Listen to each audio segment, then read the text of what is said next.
I swear, I never thought my niece and nephew could make a grown woman question her sanity. But here we are. I'm 30, and my sister Leela is 35. She has two kids, Mason, 10M, and Harper, 7F. Yes, those are their real names, and yes, that should have been my first warning. Leela has been married to Ryan for about 13 years, both working well-paying jobs, so this isn't a money issue. It's something else entirely. Leela decided early on that traditional parenting was oppressive, and she wanted her kids to grow up free, expressive, and unshackled by society's rules. Translation, they've never heard the word no in their lives, not once. When Mason was about 5, I really started noticing how bad things were getting. I took the kids to a pumpkin patch, thinking it would be cute and low stress. Cute? Low stress? Mason saw another kid near the petting zoo goat pen and decided he wanted it for himself. He literally yanked the goat rope from the other kid's hands, and Harper shrieked like a miniature foghorn because she didn't get to touch it too. Leela's reaction? I get it, Mason. You feel strongly about the goat. Maybe we can negotiate a compromise so everyone's feelings are honored. No apology, no consequences. The other parent looked like they were about to report us to animal control for emotional abuse. But it didn't stop there. At family gatherings, the chaos scales exponentially. Last Thanksgiving, Harper didn't like the mashed potatoes, so she dumped the whole bowl on the floor. Leela calmly asked my mom if there was another dish she could eat. Mom said no. Leela then sent Ryan to the grocery store at 7 p.m. to get her kids some gluten-free organic mac and cheese. Meanwhile, my mom spent the evening with her hands sticky in gravy trying to salvage the carpet. I was hovering nearby, silently questioning every life choice that led me to this family. Harper has a signature move, a scream that could shatter glass whenever things don't go exactly her way. Mason has perfected the art of whining until he gets whatever he wants. Combine that with Leela's refusal to enforce boundaries, and you have a recipe for constant, low-grade chaos. At my best friend's wedding last summer, Mason stole the flower girl's petals mid-ceremony and threw them in the air. Leela just smiled nervously and whispered, "It's okay, he's expressing himself." And me? I'm child-free by choice and have always loved kids, just not these kids. Every interaction feels like defusing a bomb while someone hands me another detonator. 2 summers ago, I took Mason and Harper to the aquarium, thinking it would be manageable. Harper wanted a $35 plush dolphin. I said no. She collapsed dramatically in the middle of the gift shop, screaming about how life is unfair. Mason immediately chimed in, claiming it was so unfair and he needed a souvenir of equal or greater value. By the time we left, I had spent over $120 on souvenirs I didn't intend to buy just to escape public humiliation. I felt utterly manipulated, like a pawn in a very small, very chaotic monarchy. That was my wake-up call, but I didn't realize it yet. The real test would come at my birthday dinner a year later. So, about that birthday dinner. I had reserved a quiet, upscale bistro downtown, thinking it would be a relaxed evening with close family and maybe a glass of wine I didn't have to share with anyone under 10. Naturally, Leela insisted on bringing Mason and Harper. I tried to be accommodating. At first, within 10 minutes, the calm I had envisioned evaporated like steam from a pot left unattended. Harper immediately climbed onto her chair and started reaching for a bread basket on the next table over. I leaned over and said gently, "Please stay in your seat." Mason announced loudly that there was nothing he liked on the menu, demanded chicken tenders, and insisted we change tables closer to the window for better lighting. When I suggested maybe he could just order something else, he said, "That's literally impossible. This is unfair." Meanwhile, Harper was smacking the salt and pepper shakers around like she was conducting an orchestra, and I swear one flew across the table and narrowly missed another diner's soup. I politely asked Leela to step in. She shrugged. "They're expressing themselves. Let them explore their feelings." My ears literally rang. I tried to focus on my friends' apologetic glances and the soft hum of fine dining etiquette around us. Then, Harper tipped over her water glass, soaking my brand new blouse and the leather purse I'd treated myself to for my birthday. I froze. Surely this was the breaking point. Leela laughed. Laughed. Well, white is a bold choice around kids, isn't it? I wanted to scream into my napkin. Instead, I quietly excused myself from the table, muttering that I'd come back after the kids were done.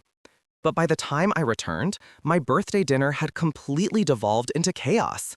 Mason had commandeered the waiter's notepad to doodle on, Harper was shrieking for the dessert she'd deserved, and Leela was calmly chatting with another table about parenting philosophies as though nothing had happened. I ended up leaving the restaurant early, chocolate water or milk still clinging to my clothes, and spent the ride home questioning why I thought hosting a family dinner could ever be simple. I remember thinking, I'm not against fun, I'm not against children, but why does being in the same room as these two feel like diffusing a ticking time bomb? The next week, Leela texted me, casually, asking what I was getting Mason and Harper for Christmas. And that's when the dam broke. I wrote back, honestly, that I wouldn't be buying gifts this year. She called instantly, furious, accusing me of punishing innocent children and not understanding what it's like to be a parent. I tried to explain calmly that their behavior made every interaction stressful, but she wouldn't hear it. Instead, she claimed I was being vindictive and cruel. It was the first time I realized something. I wasn't just frustrated with her kids. I was dealing with an entire ecosystem of chaos, where rules didn't exist and confrontation meant accusations, manipulation, or passive-aggressive sabotage. And now, she had officially made me the villain in the story. I spent the night rereading our past family gatherings, realizing I'd spent years tiptoeing, apologizing, and covering up behavior that shouldn't have been mine to manage. And the truth hit me. I couldn't do it anymore. Not for birthdays, not for holidays, not for anyone. Fast forward a few weeks, and it was Thanksgiving at my parents' house, the so-called safe space where I thought maybe chaos could be contained. Spoiler, it could not. Leela insisted on bringing Mason and Harper, and I braced myself like a soldier about to walk into battle. I told myself I would stay calm, smile politely, and survive the night. At first, things were deceptively quiet. Harper sat quietly coloring at the kitchen table, and Mason was oddly compliant, helping Dad set the table. I dared to hope. Maybe, just maybe, the storm had passed. But, of course, I was wrong. It started with the cranberry sauce. Mason decided it looked wrong on his plate, so he dumped half of it onto the floor. Harper thought that was hilarious and promptly joined in, flicking green beans like ninja stars across the dining room. Leela watched this happen and said, nothing, not a word. She was helping Mom carve the turkey, acting like the floor being covered in vegetables was part of some abstract parenting lesson. I tried reasoning with the kids. Please stop throwing food, that's not okay. Mason looked at me like I had just suggested ending the universe. But I'm expressing myself, Harper chimed in. It's art. I swear I could feel my hair turning gray on the spot. The worst moment came when Harper tried to climb onto the dining room chandelier to hang her napkin like a banner. I lunged to stop her, worried she'd fall, and Leela shrieked, "Don't grab my child, you're hurting her."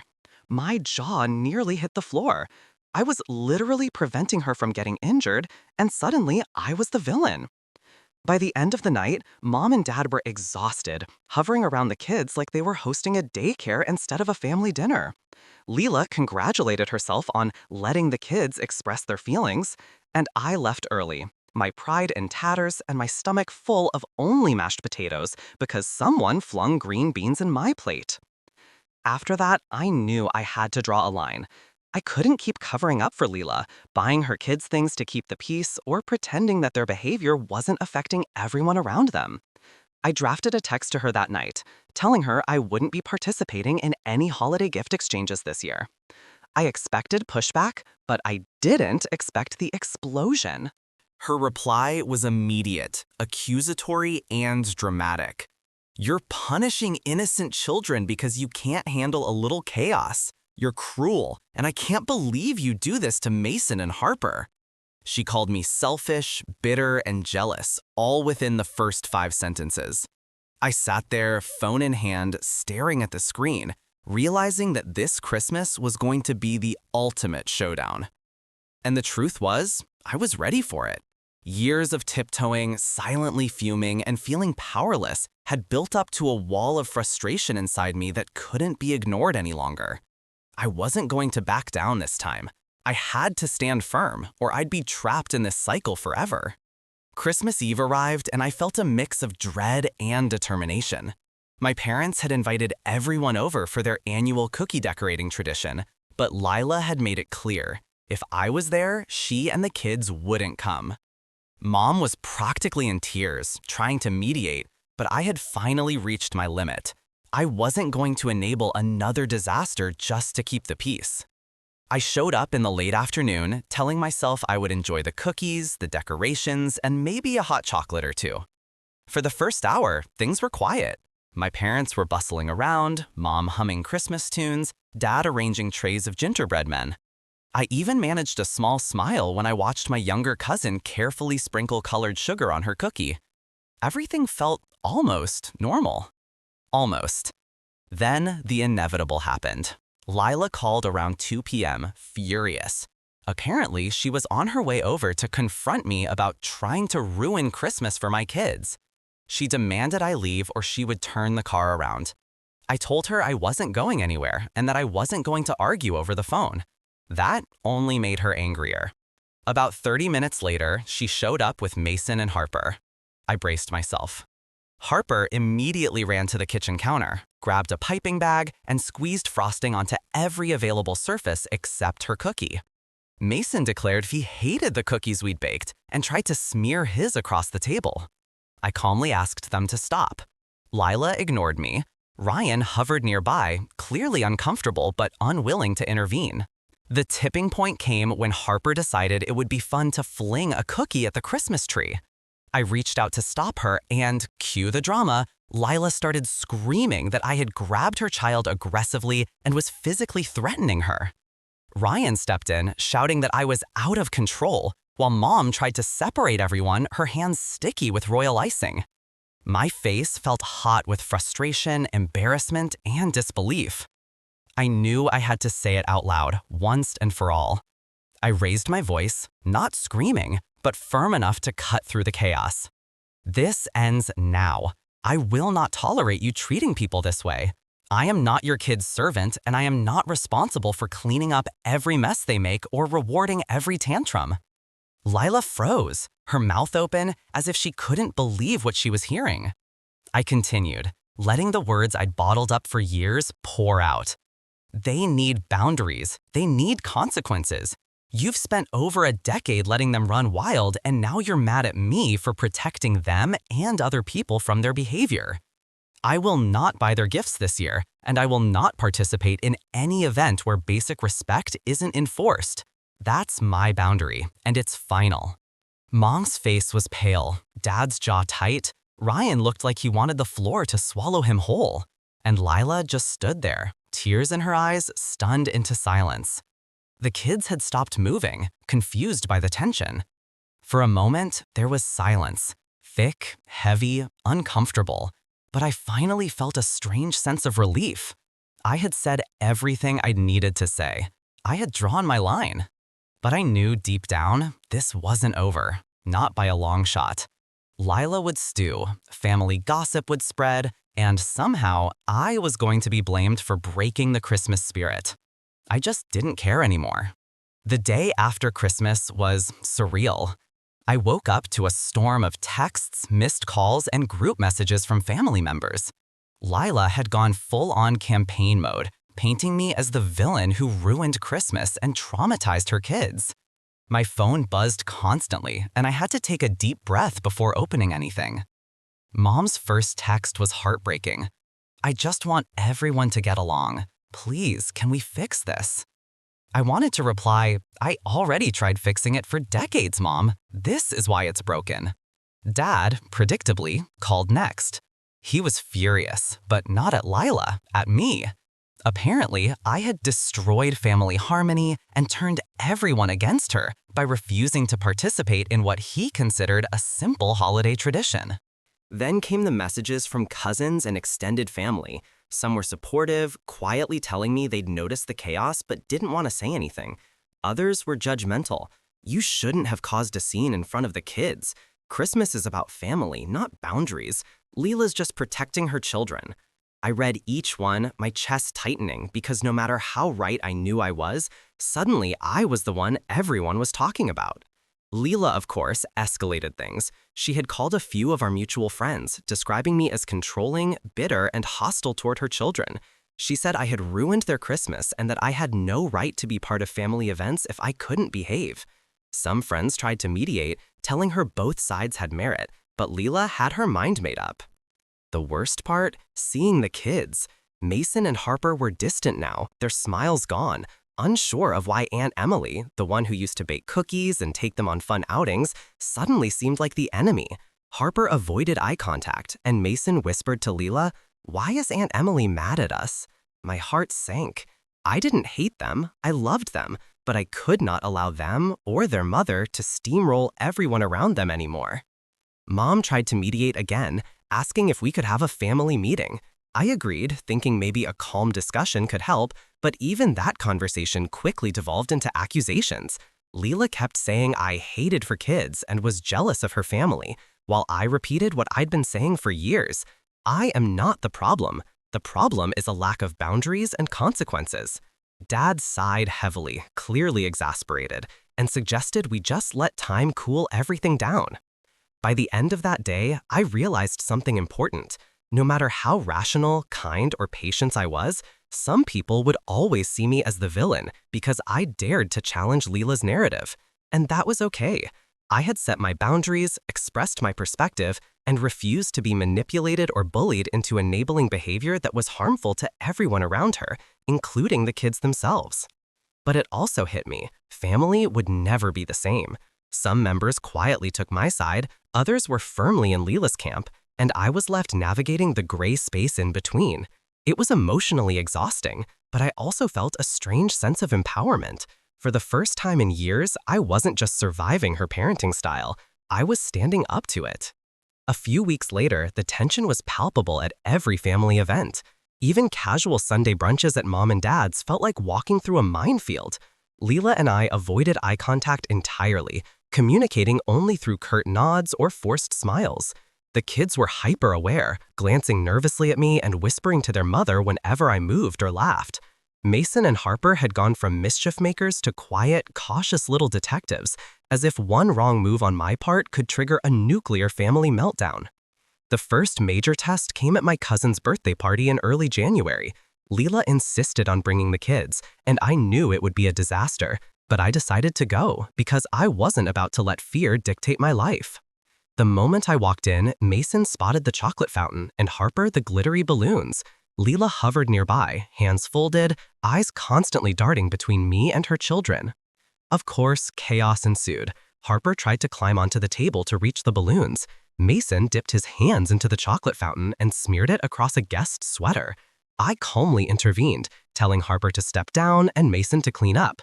Leela immediately jumped in, shouting, "Stop grabbing my kids, you're hurting them." My jaw nearly hit the floor. I had never touched them roughly, just redirected them.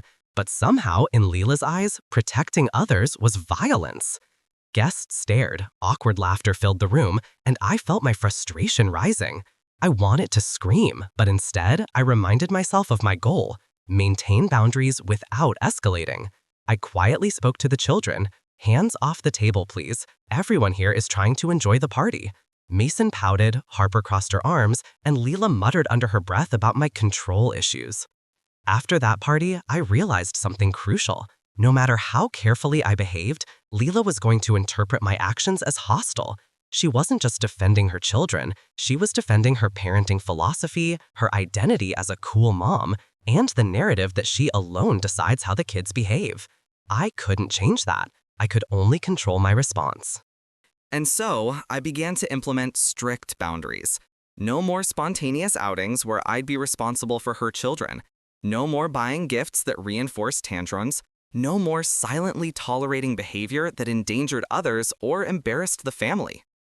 Each time Leela protested, I repeated the same mantra. I love your kids, but I will not reward or enable behavior that hurts or disrespects others. Family members began to notice. Some quietly supported me, offering subtle words of validation. It's about time someone taught them consequences. Or we've all been too polite for too long. Others whispered to Leela, fueling her narrative that I was cold and judgmental. It was exhausting, but strangely freeing. I wasn't responsible for fixing Leela's parenting or managing the kids' emotions anymore. Still, the fallout was constant. Invitations arrived with caveats.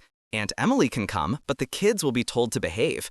Or, if Aunt Emily attends, Leela might skip. Social gatherings became chess games, balancing the desire for connection with the inevitability of conflict.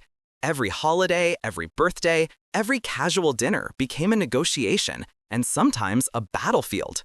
By the end of this month, I realized a harsh truth. Some family dynamics couldn't be fixed. They could only be managed.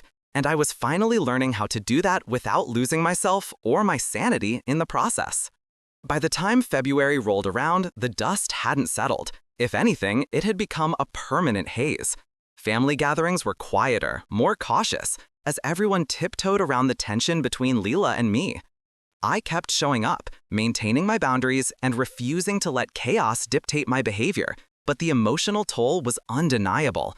I felt like a walking referee, constantly negotiating between protecting myself, respecting the kids, and staying sane in the middle of Leela's storm. Oddly enough, there were small victories. Mason started asking politely before taking things, Harper sometimes waited for permission to reach the glittery decorations, and even Leela occasionally stepped in to calmly redirect them without turning it into a drama. These moments were fleeting, but they reminded me why I persisted. I wasn't trying to win against Leela. I was trying to help her children function in a world that doesn't revolve around tantrums and indulgence. But the unresolved tensions lingered like a shadow. Mom still looked torn, caught between supporting me and keeping peace. Dad occasionally muttered about how Christmas used to be, clearly still frustrated. Leela sent passive-aggressive texts, thanking me for trying my best, but reminding me that I couldn't understand the challenges of raising children. The kids, though quieter, still eyed me warily, uncertain if I would snap or if this was just another battle in an ongoing war. Socially, the ripple effects continued. Extended family had taken sides quietly, friends tiptoed around the topic if it came up. I realized that for all the chaos, there was also a strange sense of clarity. I had finally articulated my perspective, set firm boundaries, and refused to be manipulated. I couldn't force Leela to parent differently, nor could I control how the family perceived me, but I could control how I interacted with them moving forward. Some nights I still felt pangs of guilt, wondering if my approach had been too harsh, if I'd inadvertently damaged relationships. But the truth was that I'd spent years accommodating destructive patterns, bending over backward to maintain peace while silently seething. Speaking up, holding my ground, and enforcing boundaries was not cruelty. It was self-preservation and a step toward honesty. Ultimately, nothing was fully resolved. Leela's parenting style remained her own, the kids still had moments of chaos, and the family dynamic had shifted in ways that couldn't be undone. But I had survived, and for the first time in years, I felt like I was being heard. I had expressed my perspective, protected myself, and established clear limits. And in the strange, messy, emotionally exhausting world of my family, that was enough. For now. If you liked the video, don't forget to like and subscribe to the channel.